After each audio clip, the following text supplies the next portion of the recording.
گفتگو میں کیا جناب محمد رسول اللہ صلی اللہ علیہ وسلم کہ ہم اپنی زندگی میں حضرت محمد صلی اللہ علیہ وسلم کی زندگی کو جگہ دیں. اللہ کی بندوں سے کوئی رشتہ داری نہیں ہے. اللہ کے یہاں پر حسب نسب جہ و جلال حسن جمال یہ نہیں دیکھا جاتا. اللہ کے یہاں پر جناب محمد رسول اللہ صلی اللہ علیہ وسلم کی خوبصورت زندگی دیکھی جاتی. جس کی زندگی میں نبی کی زندگی ہوگی، نبی کے طریقے ہوں گے، اس کی قیمت اللہ کی بارگاہ میں بہت زیادہ ہوگی. اور جو حضرت محمد صلی اللہ علیہ وسلم کے دین کو چھوڑے گا اس کی کوئی قیمت اللہ کی بارگاہ میں نہیں لگی. پھر وہ امیر ہو، غریب ہو، پڑھا لکھا ہو، بے پڑھا لکھا ہو، عربی ہو، عجمی ہو، کالا ہو، گورا ہو، شہری ہو، دیہاتی ہو، سڑک پتی ہو، کروڑ پتی ہو، چپراسی ہو یا وزیر اعظم ہو، نجات کا راستہ یہ ہے کہ حضرت محمد صلی اللہ علیہ وسلم کی زندگی پر اپنی زندگی کو لے کر آ جائے. یہ دنیا اور آخرت کی نجات کا راستہ ہے. یہ دنیا اور آخرت کی کامیابی کا راستہ ہے. آج پوری دنیا میں مسلمانوں پر بڑے سخت حالات ہیں، بڑے سنگین حالات ہیں. ان سارے حالات کا حل اور سارے مسائل کا حل جناب محمد رسول اللہ صلی اللہ علیہ وسلم کی خوبصورت زندگی ہے کہ ہم اپنی زندگی میں اپنے آقا کی زندگی کو جگہ دیں. اس سے پہلے بھی بہت سخت حالات امت پر آئے ہیں، اس سے پہلے بھی بڑی بڑی مشکلات امت کے سامنے آئی ہیں، لیکن ان حالات میں امت کی کشتی جو ساحل کو لگی ہے وہ حضرت محمد صلی اللہ علیہ وسلم کی خوبصورت تعلیمات کی وجہ سے لگی ہے، آپ کے پاکیزہ دین کی وجہ سے لگی ہے. ربیع الاول کا مبارک مہینہ اللہ کے فضل سے شروع ہے. یہ مہینہ ہمارے نبی کی ولادت کا مہینہ بھی ہے، اور یہ مہینہ ہمارے نبی حضرت محمد صلی اللہ علیہ وسلم کے وصال کا مہینہ بھی ہے. اسی مہینے میں حضرت کی دنیا میں آمد بھی ہوئی ہے، اور اسی مہینے میں حضرت محمد صلی اللہ علیہ وسلم کا وصال بھی ہوا ہے. تو ہمارے نبی حضرت محمد صلی اللہ علیہ وسلم کی ولادت عام طور سے ہم لوگ سن لیتے ہیں کس طرح ہوئی اور کیا نقشہ تھا اور کیا کچھ ہوا، لیکن عام طور سے حضرت محمد صلی اللہ علیہ وسلم کے دنیا سے جانے کے موقع پر کیا کچھ حالات اور کیسی سخت مصیبتیں اس قوم امت کی طرف متوجہ ہوئیں وہ عام طور سے ہم لوگ نہیں سن پاتے. حضرت محمد صلی اللہ علیہ وسلم آپ کے دنیا سے جانے کی گھڑیاں جب قریب آئیں، اللہ تعالیٰ نے حضرت محمد صلی اللہ علیہ وسلم کو کئی ایسے اشارے دیے جس سے حضرت محمد صلی اللہ علیہ وسلم کو لگ گیا کہ اب دنیا سے جانے کا وقت قریب آ چکا ہے. اللہ پاک نے آپ پر سورہ اذا جاء نصر اللہ والفتح اللہ پاک نے نازل فرمائی. اس سورت کے اترتے ہی حضرت محمد صلی اللہ علیہ وسلم سمجھ گئے کہ اب دنیا سے جانے کی گھڑی قریب آ چکی ہے. اور پھر یہ کہ اللہ کی رسول حضور پاک صلی اللہ علیہ وسلم نے حج فرمایا، اور آپ کی باتوں سے اور آپ کے بعض افعال سے یہ ظاہر ہونے لگا کہ اب حضرت محمد صلی اللہ علیہ وسلم دنیا چھوڑ کر جانے والے. بلکہ آپ کے حج کے موقع پر اللہ کے رسول نے ایک بڑی عجیب بات ارشاد فرمائی تھی. آپ نے فرمایا تھا کہ مجھے نہیں امید ہے کہ ہم اس کے بعد کبھی اس مقام پر کبھی اکٹھا ہو سکیں گے کہ نہیں اکٹھا ہو سکیں گے. اور حج میں اللہ کے رسول حضور پاک صلی اللہ علیہ وسلم نے جو قربانیاں فرمائی تو اس میں آپ نے 100 اونٹوں کی قربانیاں فرمائی تھی، لیکن 63 اونٹوں کو اپنے ہاتھ سے ذبح کیا، گویا کہ ایک اشارہ تھا کہ میری زندگی کی عمر 63 سال کی ہو. خیر اللہ کے رسول حضور پاک صلی اللہ علیہ وسلم کی زندگی کے آخری ایام جب قریب آئے اور آپ کے دنیا سے جانے کا وقت جب قریب آیا، آپ جو ہے جنت البقیع قبرستان گئے ہوئے تھے. وہاں پر جا کر قبرستان والوں کے لیے بڑی دیر تک دعائیں کی، اور ایک جملہ یہ بھی کہا کہ ان قریب ہم بھی تم میں شامل ہونے والے. اور وہاں سے واپسی پر حضرت محمد صلی اللہ علیہ وسلم کے سر میں درد شروع ہوا اور بخار کی شدت شروع ہوئی، اور تقریباً 13 سے 14 دن حضرت محمد صلی اللہ علیہ وسلم بیماری کے ایام میں رہے اور بیماری کے ساتھ آپ نے گزارا. آپ اتنی سخت تکلیف کے باوجود روزانہ آپ نمازیں پڑھاتے تھے. تقریباً کچھ 17 نمازیں رہ گئی تھیں اور 2-3 دن کا موقع رہ گیا تھا. حضور پاک صلی اللہ علیہ وسلم آپ نے مغرب کی نماز پڑھائی، اور نماز میں سورہ مرسلات کی حضرت نے تلاوت فرمائی. نماز کے بعد گھر تشریف لے گئے. بخار بہت زیادہ بڑھ گیا اور سر کا درد بہت زیادہ بڑھ گیا. عشاء کے وقت سے پہلے حضرت کو غشی طاری ہو گئی. کافی دیر کے بعد ہوش آیا. آپ نے ہوش میں آتے ہی سوال فرمایا کہ بتاؤ نماز ہو گئی نہیں ہو گئی؟ تو بتایا کہ حضرت سارے مسلمان آپ کے انتظار میں ہیں. اللہ کی رسول حضور پاک صلی اللہ علیہ وسلم نے فرمایا بھائی مجھے غسل کروا. آپ نے غسل کیا اور یہ کہ تھوڑا ہمت ہوئی، اٹھنے کی کوشش کی، اور پھر غشی طاری ہوئی. حضرت وہیں پر بیٹھ گئے، بے ہوش ہو گئے. تھوڑی دیر کے بعد ہوش آیا، پھر نماز کا سوال فرمایا اور غسل کر کے پھر نماز کے لیے اٹھنا چاہا، پھر بے ہوش ہو گئے۔ کئی مرتبہ ایسا ہوا، پھر ابو بکر صدیق رضی اللہ عنہ کے بارے میں فرمایا کہ ان سے کہا جائے کہ وہ مصلی پر کھڑے ہو کر لوگوں کو عشاء کی نماز پڑھائیں۔ ابو بکر صدیق رضی اللہ عنہ نے عشاء کی نماز پڑھائی۔ کئی دن حضرت محمد صلی اللہ علیہ وسلم کا بڑی عجیب کیفیتوں کے ساتھ گزرا۔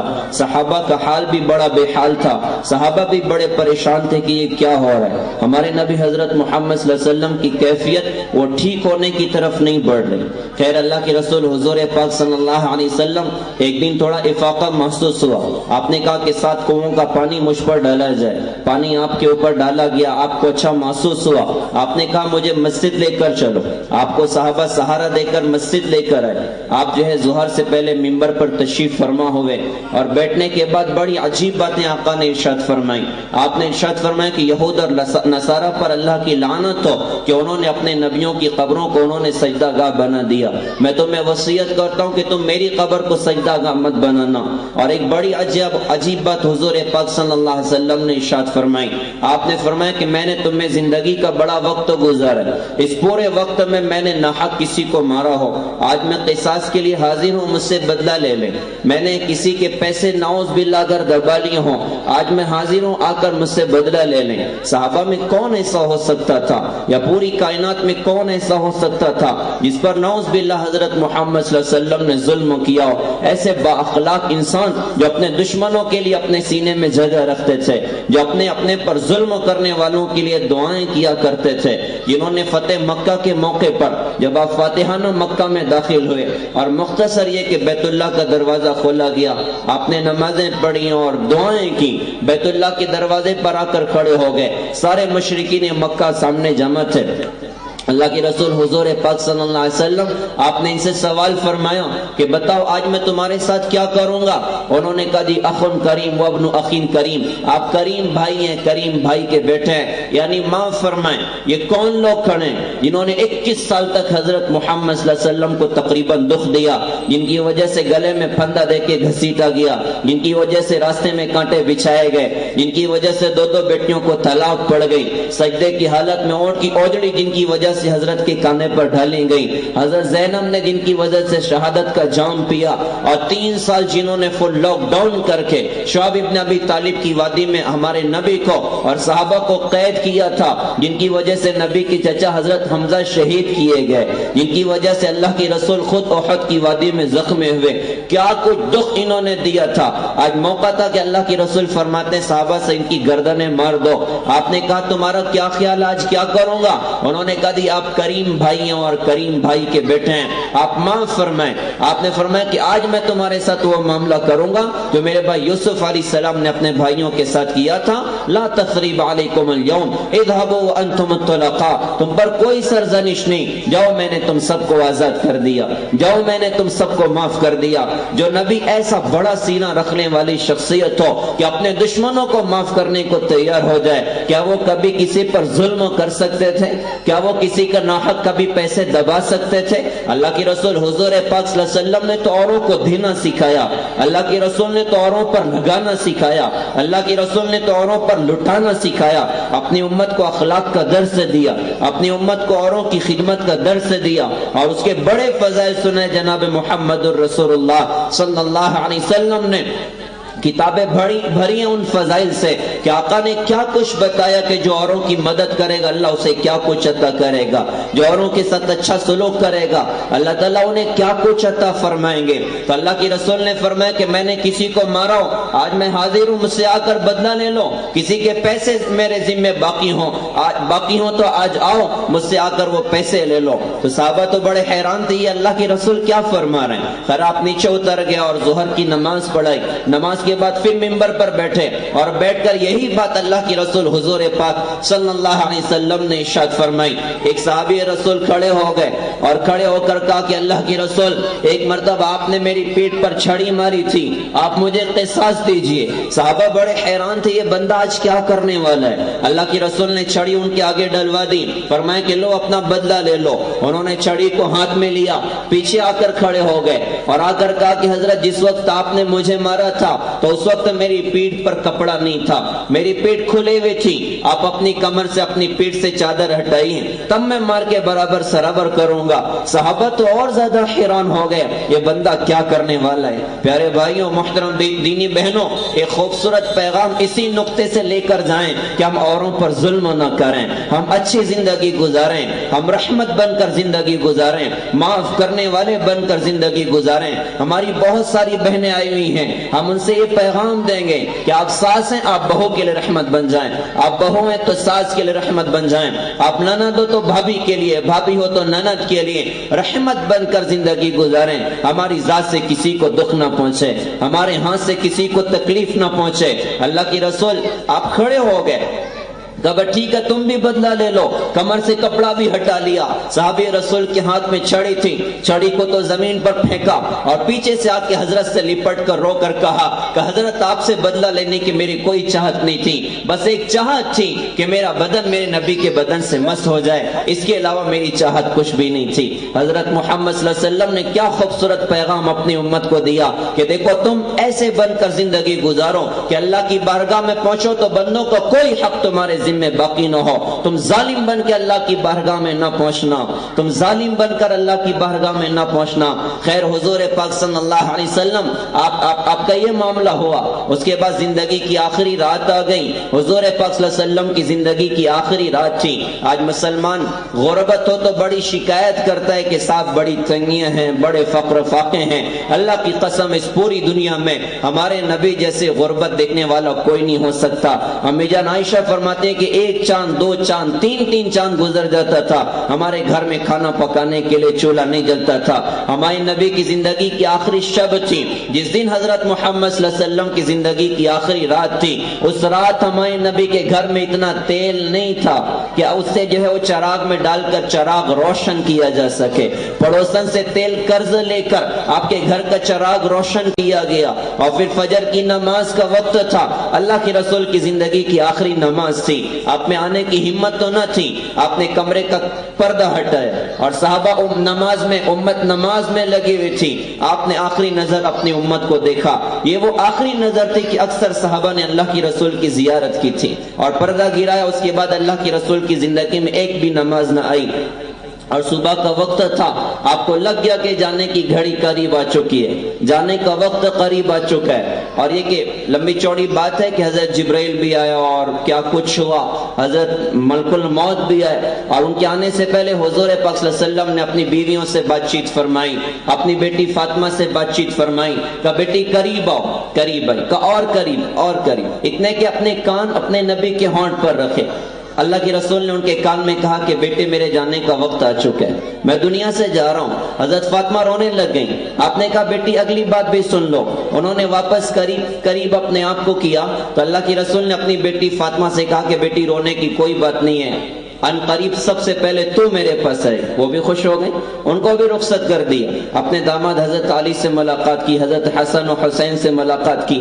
خیر حضور پاک صلی اللہ علیہ وسلم کی زندگی کا آخری وقت بھی آیا، حضرت جبرائیل نے دروازے پر دستک دی، کہا حضرت جبرائیل اندر آنے کی اجازت چاہتا ہے۔ آپ نے فرمائی اجازت، وہ سلام کر کے اندر آئے اور آ کر کہا کہ حضرت اکیلا نہیں ہو بلکہ موت کا فرشتہ اسرائیل بھی ساتھ میں ہے، باہر کھڑا، اجازت دو تو وہ بھی اندر آ جائے۔ اللہ کے رسول نے فرمایا اجازت ہے، سلام کر کے وہ بھی اندر آ گئے۔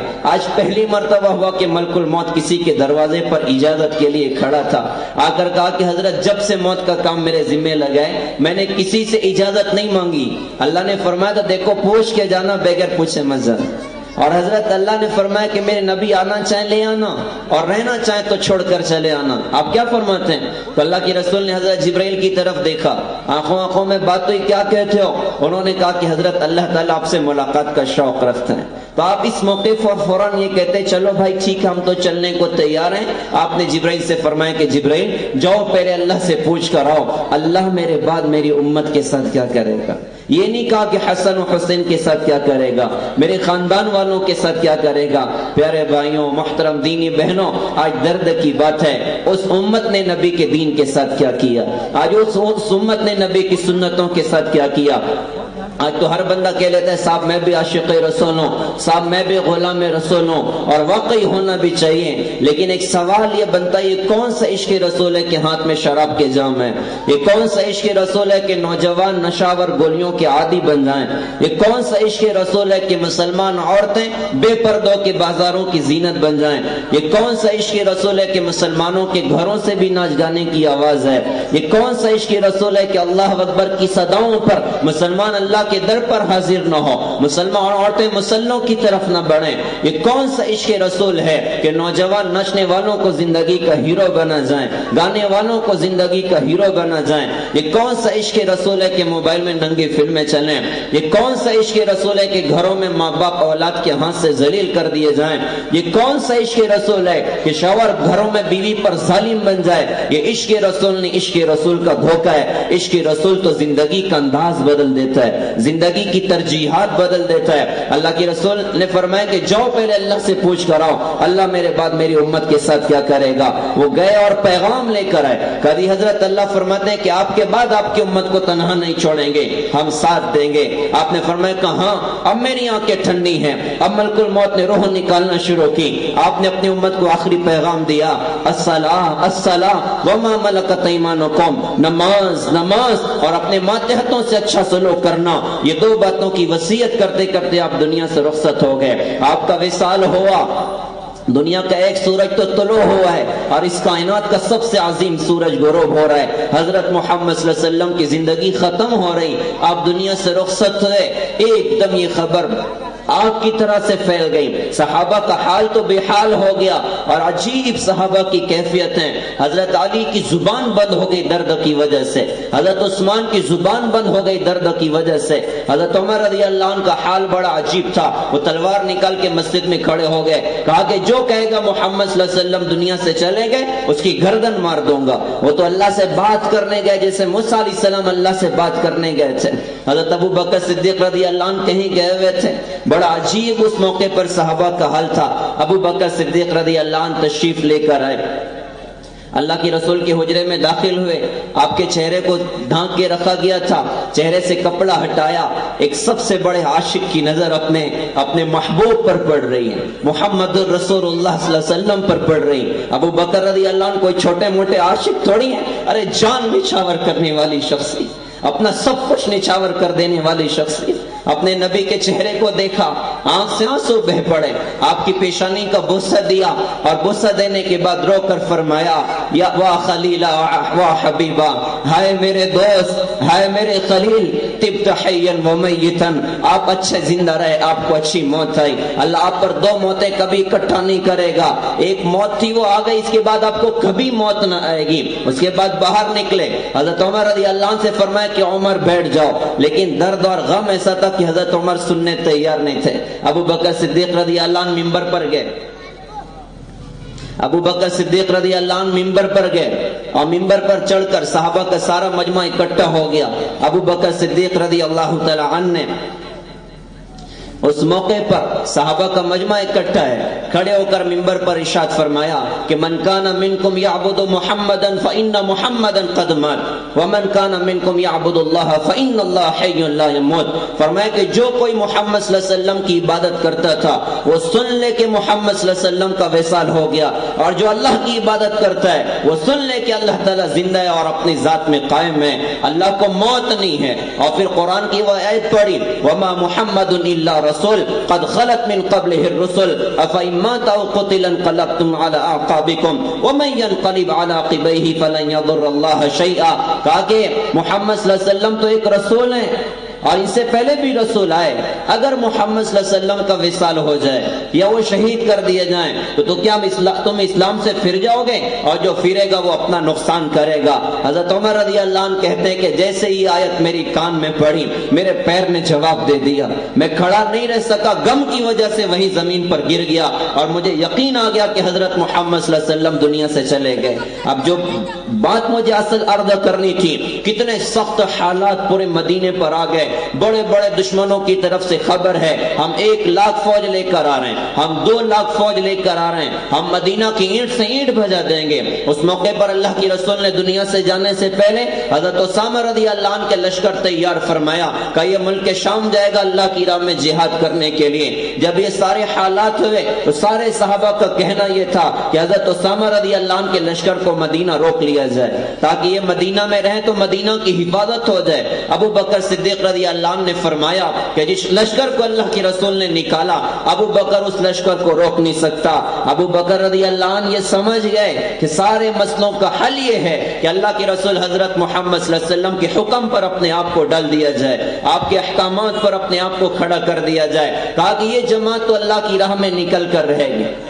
حضرت عمر نے بھی منع کیا لیکن کہا کہ یہ جماعت اللہ کی راہ میں جائے گی۔ حضرت عمر نے کہا کہ حضرت آپ کیا کر رہے ہیں؟ اگر دشمنوں نے مدینہ حملہ کر دیا اور یہ حضرت اسامہ کا لشکر اللہ کی راہ میں نکل گیا تو اللہ کی رسول کی بیویاں بھی مدینہ میں ہیں، آپ کا خاندان مدینہ میں ہے، کیا ہوگا ان کا؟ ابو بکر رضی اللہ عنہ کا جملہ بڑا عجیب تھا کہ لوگ مدینہ پر حملہ کر دیں اور ازواج مطہرات بھی شہید کر دی جائیں اور سارے مدینہ کو تباہ و برباد کر دیا جائے اور ان کی تجہیز و تکفین کرنے والا کوئی بھی نہ ہو، پھر جنگل کے درندے آئیں اور ان کی لاشوں کو نوچیں۔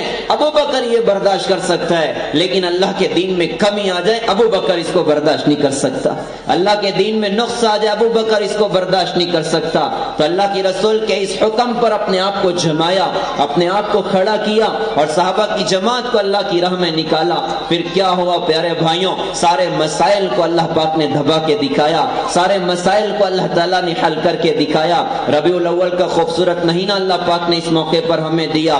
ہم سب کے لیے اس موقع کا پیغام یہ ہے کہ ہم اپنی زندگی میں اپنے نبی کے دین کو جگہ دیں، اپنے نبی کی پاکیزہ تعلیمات کو جگہ دیں، اپنے نبی کی سنتوں کو جگہ دیں۔ ان کی زندگی دنیا اور آخرت کی نجات کا راستہ، ان کی زندگی دنیا اور آخرت کی کامیابیوں کا راستہ۔ کہتے ہیں نقشے قدم نبی کے ہیں جنت کے راستے، اللہ سے ملاتے ہیں سنت کے راستے۔ مومن جو فیدا نقش قدم پاک نبی ہو وہ زیر قدم آج بھی عالم کا خزینہ، گر سنت نبی کی کرے پیروی امت طوفان سے نکل جائے گا پھر اس کا سفینہ۔ ہماری کشتی جو منجھار میں پھنسی ہے پیسوں کی کمی کی وجہ سے نہیں ہے، حکومت کی کمی کی وجہ سے نہیں ہے، اکثریت اور اقلیت کی وجہ سے نہیں ہے، ہماری کشتی جو منجھار میں پھنسی ہے وہ حضرت محمد صلی اللہ علیہ وسلم کی زندگی کو چھوڑنے کی وجہ سے ہے، آپ کے پاکیزہ دین کو چھوڑنے کی وجہ سے ہے۔ لہذا ہم سب کے لیے پیغام ہے کہ ہم حضرت محمد صلی اللہ علیہ وسلم کے عاشق بنیں، آپ کی پاکیزہ تعلیمات کو زندگی میں جگہ دیں، اللہ کے جو احکامات ہم پر ہیں، اللہ کے جو حقوق ہیں انہیں ادا کرنے والے بنیں۔ دوسری طرف بندوں کے ساتھ ہمارا سلوک اچھا ہو جائے، بندوں کے ساتھ ہمارے معاملات اچھے ہو جائیں، ہماری ذات سے کسی کو دکھ نہ پہنچے، ہمارے ہاتھ سے کسی کو تکلیف نہ پہنچے۔ ہم نبی کے دین پر آئیں گے، اللہ دنیا بھی سنوار کے دکھائے گا، اللہ آخرت بھی سنوار کے دکھائے گا۔ اللہ تعالیٰ سے دعا ہے اللہ پاک ہم سب کو سمجھ عطا فرمائیں اور عمل کی اللہ تعالیٰ ہم سب کو توفیق عطا فرمائیں۔ وآخر دعوانا الحمد للہ رب العالمین۔